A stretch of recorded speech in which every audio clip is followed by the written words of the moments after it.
वक्फ कानून पर फैलाए जा रहे दुष्प्रचार के खिलाफ बीजेपी ने संभल से जन जागरण अभियान का शुभारंभ कर दिया है। उत्तर प्रदेश अल्पसंख्यक आयोग के पूर्व अध्यक्ष अशफाक सैफी ने इस दौरान ओवैसी पर हमला किया। उन्होंने ओवैसी पर वक्फ की 300 करोड़ रुपए की जमीन कब्जा करने का आरोप लगाया है। उन्होंने विपक्ष पर वक्फ कानून के खिलाफ झूठ फैलाने का भी आरोप लगाया। संभल के गुन्नौर में बीजेपी के जन जागरण अभियान के तहत उत्तर प्रदेश अल्पसंख्यक आयोग के पूर्व अध्यक्ष अशफाक सैफी ने कहा कि वक्फ पर ओवैसी मुसलमानों को गुमराह कर रहे हैं। उन्होंने ओवैसी पर हैदराबाद में वक्फ की 300 करोड़ की जमीन पर कब्जा कर माल बनाने का आरोप लगाया है। बीजेपी नेता ने कहा कि वक्फ पर विपक्ष झूठ और सिर्फ झूठ फैला रहा है। राजनीतिक दलों ने मुसलमानों को पढ़ने नहीं दिया, जबकि कुरान में पढ़ने को कहा गया है। उन्होंने वक्फ कानून से मुसलमानों के आगे बढ़ने और पसमानदा एवं मुस्लिम महिलाओं की तरक्की का दावा किया। वहीं वक्फ के झूठ को सीएए पर फैलाए गए झूठ जैसा बताते हुए सवाल किए कि सीएए से किस मुसलमान की नागरिकता गई है। सीएए के खिलाफ महीनों तक विपक्ष ने मुसलमानों के हाथ में पत्थर और डंडे दिए थे।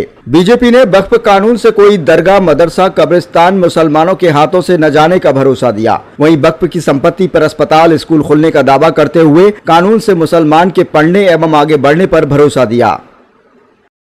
सर, वक्फ सुधार कानून बना है, कितना समर्थन मिल रहा है मुस्लिम समुदाय से?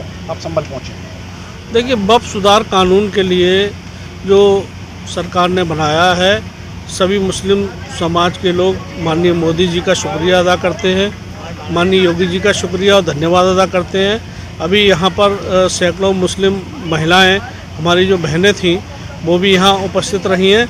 हमारे यहाँ के तमाम मुस्लिम जो हमारे मौलाना हैं, आलिम हैं, दरअसल हो क्या रहा है, जो हमारे जो आदरणीय ओवैसी जी हैं, वो मुसलमानों को झूठ बोलकर गुमराह कर रहे हैं और बरगलाने का काम कर रहे हैं।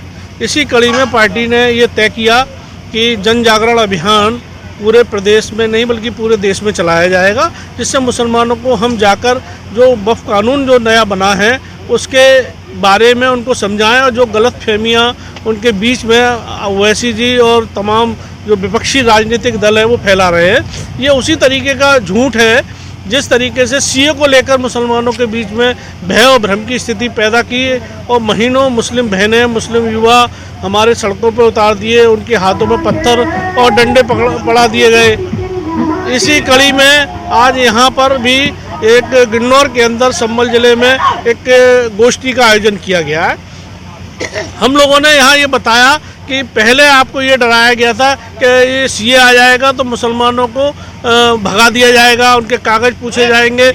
कोई भी 3 साल के अंदर किसी भी मुसलमान को बाहर नहीं किया गया है, ना उस कानून में कोई मुसलमान आया है। इसी तरीके से जो वक्फ कानून है उससे ये गुमराह किया जा रहा है कि सब मुसलमानों की दरगाहें छीन ली जाएंगी, उनके कब्रिस्तान छीन लिए जाएंगे, उनकी खानगाहें छीन ली जाएंगी, उनके मदरसे छीन लिए जाएंगे। मैं यहाँ विश्वास दिलाता हूँ ऐसा किसी के साथ कुछ नहीं होने वाला।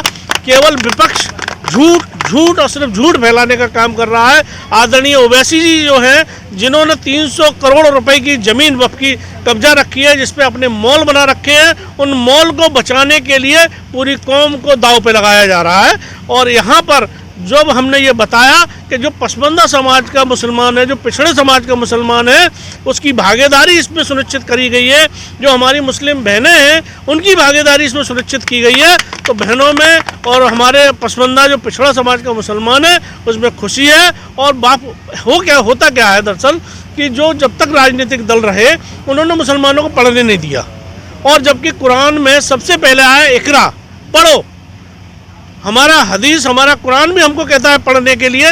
इसके बावजूद भी जो राजनीतिक दल रहे उन्होंने मुसलमानों को पढ़ने से रोका, उनको हमेशा इस मामले में डालते रहे कि भाई केवल आप उर्दू पढ़ो। कितना भला हो पाएगा नए कानून से मुस्लिम समाज का? देखिए, निश्चित रूप से इतने करोड़ की जो ज़मीनें हैं उससे हमारी मुस्लिम विधवाएं बहनें हैं, हमारे यतीम बच्चे हैं, हमारे गरीब लोग हैं, उनके काम आएगा। स्कूल खुलेंगे, आगे चल के मदरसे भी खुलेंगे, अस्पताल भी बनेंगे, और जो गरीब मुसलमान हैं उसको सशक्तिकरण होगा, हमारी महिलाओं को सशक्तिकरण होगा। इस नए कानून का आप देखिए होने वाला जो फ़ायदा है, मुसलमान आगे बढ़ेगा, मुसलमान पढ़ेगा। निश्चित रूप से इस देश की जो मुख्य धारा में मुसलमान शामिल होगा।